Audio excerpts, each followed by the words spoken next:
อุตุเตือนลาวได้รับกระแสลมมรสุมเจนให้ฝนตกหนักและลมพัดแรงการปกคลุมของฝนออกกับ 40% ของพื้นที่กรมอุตุนิยมและวิทยาศาสตร์พยากรณ์อากาศวันที่ 5 มีนาคม 2026 ว่าความกดดันสูงของอากาศเย็นยังปกคลุมอยู่ทั่วทุกภาคของประเทศลาวด้วยกำลังอ่อนสมทบกับกระแสลมตะวันออกเฉียงเหนือพัดปกคลุมซึ่งเจนให้อากาศจะเย็นหาหนาวเย็นในตอนกลางคืนหาตอนเช้าอยู่แขวงภาคเหนือส่วนภาคกลางและภาคใต้อากาศร้อนจะมีฝนตกฟ้าร้องฟ้าเหลื่อมในดับคอยหาปานกลางอยู่บางท้องถิ่นและจะมีลมพัดแรงเป็นบางโอกาสอยู่ในแต่ละภาคเหนือด้านตะวันออกแขวงพงสาลีหัวพานและเสียงขวางอากาศเย็นหาหนาวเย็นในตอนกลางคืนหาตอนเช้า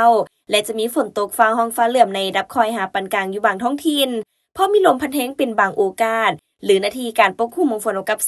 40% อุณหภูมิในระหว่าง 11-28 องศาภาคเหนือด้านตะวันตกแขวงหลวงน้ำทาบ่อแก้วอุดมไซหลวงพระบางและไสยบุรีอากาศเย็นหาหนาวเย็นในตอนกลางคืนหาตอนเช้า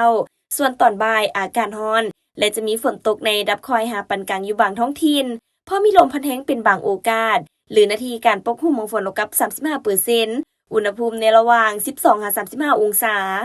นครหลวงเวียงจันทน์อากาศร้อนพร้อมจะมีฝนตกในดับคอยอยู่บางบริเวณและมีลมพัดแรงเป็นบางโอกาสหรือนาทีการปกคลุมของฝนกับ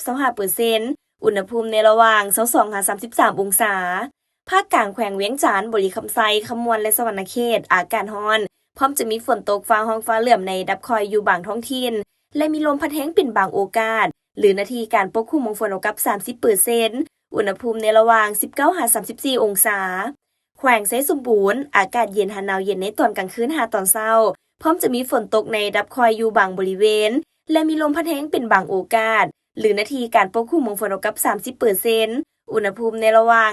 12-30 องศาภาคใต้แขวงสารวันจำปาสักเซกองและอัตตปืออากาศร้อนพร้อมจะมีฝนตกฟ้าร้องฟ้าเหลื่อมในดับคอยหาปานกลางอยู่บางท้องถิ่นและมีลมพัดแรงเป็นบางโอกาสหรือนาทีการปกคลุมของฝนกับ 40% อุณหภูมิในระหว่าง 21-35 องศาสำหรับเขตภูเพียงบริเวณอากาศเย็นพร้อมจะมีฝนตกฟ้าร้องฟ้าเหลื่อมในดับคอยหาปานกลางอยู่บางบริเวณและมีลมพัดแรงเป็นบางโอกาสหรือนาทีการปกคลุมของฝนกับ 35% อุณหภูมิในระหว่าง 15-26 องศา